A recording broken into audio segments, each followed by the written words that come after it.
कराची की इंसदादी दहशतगर्दी अदालत ने police short term kidnapping case में मुल्जिमान को 4 रोजा जिस्मानी रिमांड पर पुलिस के हवाले कर दिया। मजीद जानते हैं डॉन न्यूज के नुमाइंदे शफी बलोच से। शफी, अपडेट कीजिएगा। जी, डीसी में आज एक जो है वो शॉर्ट टर्म किडनैपिंग केस की समाअत हुई, जहां पर मुबैना पुलिस एहलकारों ने जो है वो वारदात में 9 करोड़ से जायद मालियत की डिजिटल करेंसी जो है वो लूट ली थी और एबीसीसी ने गिरफ्तार 7 पुलिस एहलकारों को जो है वो एपीसी में पेश किया और अदालत ने मुलजिमों को जो है वो 4 जिस्मानी रिमांड पर पुलिस के हवाले कर दिया है। अदालत ने एबीसीसी से तहकीकात की पेशरफ रिपोर्ट जो है वो आइंदा समाअत में तलब कर ली है। तफ्तीशी अफसर ने अदालत को बताया कि तफ्तीश के दौरान अहम पेशरफ सामने आई है। अगवा बर तावान में मुलविस से जो है मुबैना पुलिस एहलकार की शिनाख्त जो है वो कर ली गई है और तफ्तीश के दौरान अगवा बर तावान में मुलविस जो है पुलिस एहलकारों का रूट मैप भी जो है वो हासिल कर लिया गया है।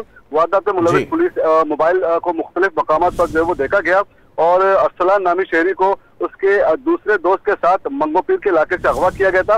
अरसलान और उसके दोस्त को जो है वो तशद्दुद का निशाना भी बनाया गया। अदालत ने आइंदा समाअत में इस मुकदमे की जो है वो पेशरफ रिपोर्ट जो है वो तलब कर ली है। जी, बहुत शुक्रिया शफी।